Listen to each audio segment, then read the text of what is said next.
You finally land your dream job, then start showing up late and missing deadlines. You meet someone amazing who actually likes you back, then pick fights and push them away. You're making progress on your fitness goals, then binge eat for a week straight. You get close to achieving something you've wanted for years, then suddenly lose all motivation. Sound familiar? I'm Bear, and today I'm going to explain why your brain is programmed to destroy good things just when they start working, and why success can feel more terrifying than failure. The success allergy. Explain. Self-sabotage isn't random destruction. It's your psychological immune system rejecting success because success feels foreign, dangerous, or undeserved. Just like your body can be allergic to harmless substances, your mind can be allergic to positive outcomes. The closer you get to what you want, the more your internal alarm system screams danger and triggers sabotage behaviors. This isn't weakness or stupidity. It's your brain trying to protect you from what it perceives as a threat. The problem is that your brain often perceives good things as threats because they're unfamiliar, and unfamiliar equals dangerous in the ancient wiring of your nervous system.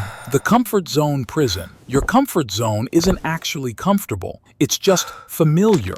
You might hate your current situation, but your brain knows how to navigate it. Success represents the unknown, and the unknown triggers survival anxiety. Your unconscious mind would rather keep you in familiar misery than risk unfamiliar happiness. Think about it this way. If you've spent years believing you're not good enough, success contradicts your core identity. When reality doesn't match your self-concept, something has to give. Usually, it's reality that gets sacrificed to maintain the familiar sense of self, even when that self-concept is negative. The worthiness problem. Many people carry deep beliefs about what they deserve. If you grew up feeling unworthy of good things, success can trigger intense psychological discomfort. Your mind thinks, "This is too good for me. I don't deserve this. Something must be wrong." So it creates something wrong to restore the familiar feeling of unworthiness.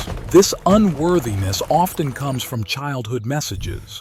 Maybe you were told you weren't smart enough, attractive enough, or special enough. Maybe love was conditional on being perfect, so imperfection became your identity. Those old voices get louder when success threatens to prove them wrong. Fear of higher expectations. Success raises the bar. If you excel once, people expect you to excel again. If you're happy once, you're supposed to stay happy. This pressure can feel overwhelming, so your brain sabotages early to avoid the stress of maintaining higher standards. It's easier to fail on your own terms than to risk failing after everyone expects greatness. There's also the fear of losing what you've gained. The higher you climb, the further you can fall. Some people unconsciously sabotage success to avoid the anxiety of potentially losing it later. They'd rather destroy it themselves than risk having it taken away. The identity crisis. Success can trigger an identity crisis. If you've always been the struggling artist, what happens when you become successful? If you've always been the single friend, who are you in a happy relationship? If you've always been overweight, how do you navigate life in a healthy body? Your brain creates stories about who you are, and these stories become your reality. When success threatens to change your story, your mind fights back to maintain psychological consistency. It's not that you don't want success. It's that you don't know how to be successful and still be you. The impostor phenomenon. Imposter syndrome fuels self-sabotage. When good things happen, you feel like you're fooling everyone. You think it's just luck, timing, or a mistake that will eventually be discovered. This creates constant anxiety about being found out, so you unconsciously create situations that confirm you're actually a fraud. The imposter voice whispers, "You don't really belong here. You're not actually good enough. Everyone will figure it out soon." So you start behaving in ways that fulfill this prophecy, sabotaging yourself before others can reject you. The pattern recognition. Self-sabotage follows predictable patterns. Some people procrastinate when success is within reach. Others pick fights in good relationships. Some develop sudden health problems or addictive behaviors. Others simply lose motivation and give up right before the finish line. The timing is usually when things are going well, but not yet permanent. You've gotten the job offer, but haven't started. You're dating someone great, but haven't committed. You're losing weight, but haven't reached your goal. It's the vulnerable space between success and security where sabotage strikes.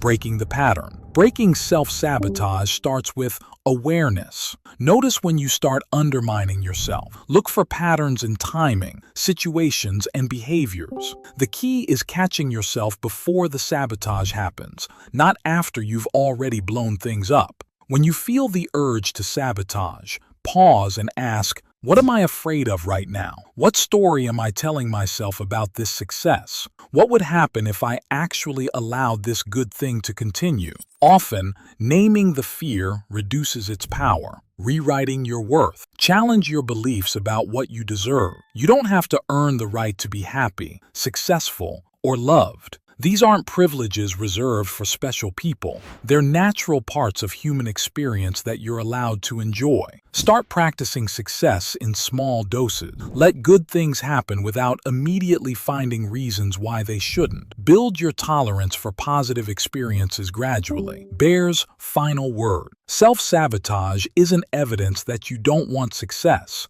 It's evidence that success feels dangerous to your current sense of identity. Your brain is trying to protect you, but it's using outdated threat assessment based on old wounds and limiting beliefs. You didn't survive everything you've been through just to sabotage yourself when life finally starts working. You deserve the success you're afraid to keep. And the world needs what you have to offer when you're operating at your full potential, not hiding in familiar dysfunction. The goal isn't to eliminate all self-protective instincts. It's to update your internal security system. You can keep yourself safe while still allowing good things to happen. You can maintain your authentic self while growing into someone who receives success naturally. Remember, you didn't survive everything you've been through just to sabotage yourself when life finally starts working. You deserve the success you're afraid to keep. And the world needs what you have to offer when you're operating at your full potential, not hiding in familiar dysfunction.